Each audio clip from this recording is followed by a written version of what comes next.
Welcome to profile academy. जैसा कि आपको तो पता है हमारी सीरीज सबके स्टार्ट हो गई है इंटर क्लास की और सब्जेक्ट है मैथमेटिक्स। उसका चैप्टर चल रहा है 7 चैप्टर एंड देन उसकी एक्सरसाइज चल रही है 7.3।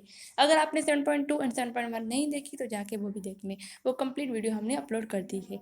अब चल रहे हैं हम 7.3 को स्टार्ट तो कब का कर लिया है, उसके कुछ जो क्वेश्चन रह रहे हैं उसे पूरा करने, उसे कंप्लीट करने। क्वेश्चन नंबर 11 है। 11 में कह रहा है find the equation of the line which passes through the 5,6।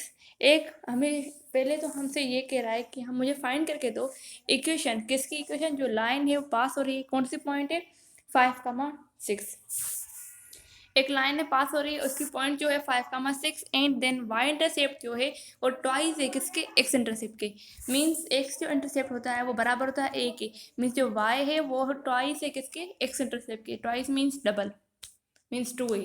ठीक है, अब देखें हमारी दूसरी हमें पॉइंट नहीं मिल गई। दूसरी पॉइंट क्या मिल गई, a कमा 2a। एक्स इंटरसेप्ट तो पता है क्या होता है a एंड देन y कह रहा है y intercept is twice that of the x intercept. Means जो y है वो ट्वाइस है किसके, एक्स इंटरसेप्ट के, मीन्स 2y।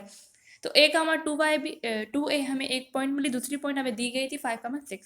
अब क्या करना है, हमें इक्वेशन फाइंड करनी है। इक्वेशन फाइंड करने में हमने लगातार हम जो क्वेश्चन नंबर 8 था, 9 था एंड देन 10 और 11, इसमें टू इंटरसेप्ट फॉर्म ही लगाना है। फार्मूला जो है x upon a plus y upon b equals to 1।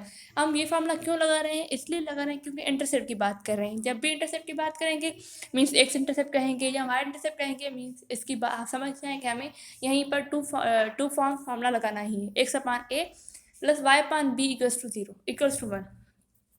ठीक है, अब ए की जगह पर क्या है, एक ए ही रखेंगे और देन बी की जगह पर क्या रखेंगे, हम बी की जगह पर रखेंगे 2a। क्योंकि हमें यहाँ पर जो y इंटरसेप्ट है वो कह रहा है the twice of x intercept. y intercept twice है किसके, एक्स इंटरसेप्ट के, मीन्स 2y। जहाँ पर हम b रखते हैं वहाँ पर क्या रखेंगे, 2a रखेंगे इक्वल्स टू 1। ठीक है, यहाँ तक क्लियर। अब करते हैं एलसीएम निकालते हैं। एक एलसीएम निकालने के लिए क्या करेंगे हम, एलसीएम क्या निकालेंगे, एलसीएम निकलेगी 2a क्योंकि a तो यहीं पर है, 2a एलसीएम निकलेगी। ठीक है, ऐसे हो जाएगा कि जो x से एलसीएम क्या निकलेगी, 2a एलसीएम निकलेगी। यहाँ पर a है तो यहाँ पर 2 मल्टीप्लाई होगा प्लस और y इक्वल्स टू 1। बट जो 2a है ये इधर जाएगा, मल्टीप्लीकेशन होगा तो क्या होगा 2x plus y equals to 2a। ठीक है, 2x plus y equals to 2a, ये हमारी इक्वेशन यहाँ पर ये बन गई। ठीक है, ऐसे ही समझ में आ गया। एलसीएम निकाली, एलसीएम के बाद जो डिवाइडेड बाय वैल्यू थी 2a उसे हम इक्वल्स टू के उस साइड ले गए, तो हमारी इक्वेशन बनी 2 plus 2x plus y equals to 2a। ठीक है, एंड गिवन पॉइंट जो हमें पॉइंट दी गई है 5,6 उसका हम यूज़ करेंगे। उसका यूज़ कैसे करेंगे, जहाँ पर आप x देख रहे हैं वहाँ पर आप 5 पुट कर लें, देन जहाँ पर आप x 6 देख रहे हैं, यहाँ पर आप y देख रहे हैं उसे हम उसमें हम 6 पुट कर देंगे। ठीक है, जो हमारी इक्वेशन है क्या 2x plus y equals to 2a, यहाँ पर आप पुट कर लें वैल्यूज़। अब पुट कर लेते हैं x की जगह पर 5 इंटू 5। ठीक है, प्लस एंड देन y की जगह पर क्या रखेंगे 6 इक्वल्स टू 2a। ए की वैल्यू हमें यहाँ पर सिंपल सी कैलकुलेशन करेंगे, 2 मल्टीप्लाई 5 क्या होगा 10 and then 6 equals to 2a। 10 और 6 क्या होते हैं 16। ठीक है, 16 ये मैंने डायरेक्ट कर लिया है, ये मिटा के फिर बताती हूँ। ठीक है, यहाँ पर क्या होगा 16 इक्वल्स टू 2a, तो a इक्वल्स टू यहाँ पर जो 2 है ये इधर जाएगा, तो 16 डिवाइड बाई 2 क्या होगा 8। मीन्स यहाँ पर हमें जो a की वैल्यू मिली वो मिली 8 यहाँ पर। ठीक है, अब a की वैल्यू को क्या करेंगे, अब जो इक्वेशन है हमें जो दी गई थी, इक्वेशन कौन सी बनाई थी हमने, ये बनाई थी इक्वेशन। इसी इक्वेशन में क्या करेंगे a की वैल्यू पुट करके एंड देन हमें इक्वेशन जो हमसे मांग रहे हैं वो हम दे देंगे। ठीक है, क्या करेंगे x वही रखेंगे, y भी वही रखेंगे, क्योंकि हमने x और y की वैल्यू तो यूज़ कर ली। अब हम a की वैल्यू को यूज़ करके एंड देन इक्वेशन बना देते हैं। a की जगह पर क्या रखेंगे, अब ये देखें इक्वेशन ये वाली 2x plus y equals to 2a। ठीक है, अब a की जगह पर क्या रखेंगे, हम 8 रखेंगे, 2x plus y equals to 2 multiply 8, तो क्या हुआ 2x प्लस वाई माइनस, क्योंकि ये जो है ये इधर आ जाएगा, -16 इक्वल्स टू 0। ठीक है, हमारी इक्वेशन यहाँ पर ये बन गई, आंसर आ गया। अब चलते हैं हम क्वेश्चन नंबर 11, जो 11 तो कंप्लीट हो गया। अब करते हैं क्वेश्चन नंबर 12 कंप्लीट। ये क्वेश्चन 11 है, 12 एंड 13 ये तीनों ही बिल्कुल आसान है, बिल्कुल सिंपल है।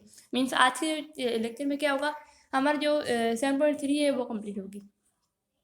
क्वेश्चन 12 क्या कह रहा है, क्वेश्चन 12 में कह रहा है find the equation of a line line passing through, एक लाइन है जो पास हो रही है, ठीक है, एक इक्वेशन में बनानी है, जो लाइन है वो पास हो रही है 11, -5 and parallel to the line having slope 3/2। Simple, हमें पॉइंट भी दी गई है एंड देन स्लोप भी दिया गया है, तो हम कौन सा फार्मूला यूज़ करेंगे? हम फार्मूला यूज़ करेंगे पॉइंट फार्मूला। जब भी आपको एक पॉइंट दी जाए और स्लोप दिया जाए और कहे कि हमें इक्वेशन फाइंड करनी है, तो वहाँ पर हम फार्मूला यूज़ करेंगे पॉइंट फार्मूला। क्या है formula? y - y1 equals to m bracket में x - x1, ठीक है। यही फार्मूला हम क्या करेंगे, जो पॉइंट दी गई है हमें 11, -5, इसमें हम x और y की जगह पर रखेंगे और स्लोप दिया गया है 3/2। फिर सिंपल सी कैलकुलेशन करके हम इक्वेशन हमारी बन जाएगी। ये सवाल भी बिल्कुल ईजी है, ठीक है। y1 क्या है? y1 है हमारा -5 इक्वल्स टू m क्या है? स्लोप 3/2 इक्वल ब्रैकेट में x - 11 क्या है? 11, x1 क्या है? 11। यहाँ तक हमारा सिंपल सा हो गया। यहाँ पर जो डिवाइडेड बाय 2 है ये इक्वल्स टू के इस साइड जाएगा और देन मल्टीप्लाई होगा y + 5 से, क्योंकि माइनस टू माइनस क्या होता है? प्लस, तो हमारे ब्रैकेट में ये आ गया y + 5। इससे मल्टीप्लाई होगा तो क्या होगा? 2y and then 10। यहाँ पर 3 है, इस ब्रैकेट से मल्टीप्लाई होगा 3x - 13 एंड 33। अब सिंपल से हम क्या करेंगे, इक्वेशन को अरेंज करके रखेंगे। 3x यहाँ पर ये देखें, 3x जो 2y है वो इधर आ जाएगा इक्वल्स टू के, तो -2y एंड देन प्लस का 10 इधर जाएगा, माइनस का 10 मीन्स माइनस के 43। हमारा यह क्वेश्चन नंबर 12 भी यहाँ पर सॉल्व हो गया। सिंपल सी क्या क्वेश्चन में मांग रहा था कि हमें इक्वेशन फाइंड करके दे, एक पॉइंट भी दी गई थी और स्लोप भी। जब भी पॉइंट और स्लोप दिया जाएगा तो हम क्या करेंगे, वहाँ पर हम पॉइंट फार्मूला यूज़ करेंगे। कौन सा फार्मूला होता है? y - y1 equals to m bracket में x - x1, ठीक है। यही फार्मूला पुट करके यूज़ करिए और देन यहीं पर हम क्या करेंगे, जो पॉइंट दी गई वो और स्लोप हम पुट करके और सिंपल सी कैलकुलेशन कर लेंगे। वहाँ से हम क्या, हमें एक इक्वेशन मिलेगी, तो हमारा वहीं पर अपना क्वेश्चन जो है सॉल्व हो जाएगा। अब चलते हैं क्वेश्चन नंबर 13 की तरफ, ठीक है। इसमें क्या कह रहा है, फाइंड एन इक्वेशन। 7.3 जो एक्सरसाइज थी ना, वो स्टार्टिंग में ही मीन्स हमसे क्या मांग रहा था, हमसे कह रहा था बस इक्वेशन फाइंड करके, तो हमने मीन्स 7.3 में हमने क्या किया, सिर्फ इक्वेशन ही बनाई है, ठीक है। 7.3 और 7.2 में क्या था, स्लोप इंक्लिनेशन क्या है, स्लोप फाइंड करके, तो वो पैरेलल क्या होता है, परपेंडिकुलर क्या होता है, ठीक है, इसमें ये। और 7.1 में सिंपल सी जो एनालिटिकल ज्योमेट्री क्या होती है वो, ठीक है। इसमें पूरे आप मीन्स डिफरेंस भी क्रिएट करके जाएं। अब क्वेश्चन नंबर एक्सरसाइज 7.3 का लास्ट क्वेश्चन है 13। अब सॉल्व करते हैं वो। इसमें क्या कह रहा है, इक्वेशन बनानी है, वही सवाल। एक लाइन है पास हो रही है -4, -6 से, बट यहाँ पर एक डिफरेंट है।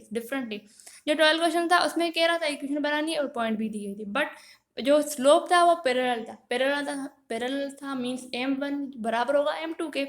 पैरेलल में तो यही इक्वेशन होती है ना, बराबर होता है m2 के। बट परपेंडिकुलर क्या होता है कि जो हमें एक स्लोप दिया जाए उसका ही हम रेसिप्रोकल करें, मीन्स यहाँ पर क्या m1 -1/m2 के बराबर होगा। मीन्स अगर हमें स्लोप यहाँ पर दिया गया m1, स्लोप क्या दिया गया है 3/2। अब इस फार्मूले में पुट करेंगे हम, ठीक है। इसी फार्मूले में पुट करेंगे तो क्या होगा, m1 हमें मिलेगा -1/-3/2, ठीक है। ये 2 ऊपर आ जाएगा और माइनस माइनस कैंसिल, मीन्स एक मिनट पेन दीजिए, ठीक है। मीन्स m1 जो हमें यहाँ पर मिला वो क्या मिला, 2/3। हम परपेंडिकुलर में यही यूज़ करेंगे। पैरेलल में क्या था, m1 बराबर होता है m2 के, बट परपेंडिकुलर में ऐसा नहीं होता है। परपेंडिकुलर में क्या होता है, रेसिप्रोकल होता है उसका। मीन्स यहाँ पर जो हम स्लोप यूज़ करेंगे वो करेंगे 2/3, इसके ही रेसिप्रोकल 2 ऊपर आ जाएगा। और देन अगर आप समझ में सिंपल सी कैलकुलेशन करें, जब भी परपेंडिकुलर पे जो नीचे वाली वैल्यू ऊपर लेके आए और जो साइन है उसकी चेंज कर ले, अगर माइनस है तो प्लस कर ले, प्लस है तो माइनस कर ले, ठीक है। यहाँ तक क्लियर। अब वही फार्मूला यूज़ करेंगे हम जो हमें क्वेश्चन नंबर 12 में फार्मूला हमने यूज़ किया, पॉइंट फार्मूला। जब भी हमें एक पॉइंट दी जाए और स्लोप दी जाए, फार्मूला वही यूज़ करेंगे। y - y1 equals to m bracket में x - x1, ठीक है। इसमें हम पॉइंट पुट करेंगे एंड देन स्लोप भी पुट करेंगे एंड देन हमें सिंपल सी, बस इसमें थोड़ा जो क्वेश्चन नंबर 13 और 12 था, इसमें कॉन्सेप्ट था कि पैरेलल कह रहा था हमें यहाँ ये यूज़ करना है स्लोप, अगर परपेंडिकुलर करना है तो हमें इस स्लोप को इस तरह से यूज़ करना है, ठीक है। ये बस थोड़ा सा कॉन्सेप्ट था, डिफरेंस ये है इस चीज़ में। अब सिंपल सी वही कैलकुलेशन, y1 क्या है -6 इक्वल्स टू स्लोप क्या मिला हमें 2/3 and then x -4 x1 minus two minus क्या होगा प्लस, तो ये 3 जो है ये इधर जाएगा, इस पूरी ब्रैकेट से मल्टीप्लाई होगा और 2 इस ब्रैकेट से मल्टीप्लाई होगा, क्या होगा 3y + 18 equals to 2x equals to +8। Equation को अरेंज कर लेते हैं। 2x यहीं पर रखेंगे, 3y इधर आ जाएगा, -3y -10, -10 कैसे आया, ये प्लस का 13 इधर जाएगा तो क्या होगा, माइनस का 13, तो 13 18 सॉरी, -18 + 8 क्या होगा 10, माइनस का 8। हमारा यही क्वेश्चन भी मीन्स हमें हमारा ये क्वेश्चन है वो भी सॉल्व हो गया, और इक्वेशन में बदल के क्या मिली, 2x - 3y - 10 = 0। यहीं तक हमारा ये लेक्चर होता है कंप्लीट, और एक्सरसाइज भी होती है कंप्लीट। एक्सरसाइज कौन सी कंप्लीट हुई, 7.3। कल हम स्टार्ट करेंगे 7.4 की थ्योरी, उसके बेसिक कॉन्सेप्ट, उसके बाद ही स्टार्ट करेंगे 7.4। ठीक है, हमारे लेक्चर को देखने के लिए थैंक यू। प्लीज़ हमारे चैनल को सब्सक्राइब करें, लाइक करें, शेयर करें बहुत ज़्यादा। एंड कुछ भी चीज़ समझ में नहीं आए तो आप कमेंट बॉक्स में कमेंट कर सकते हैं।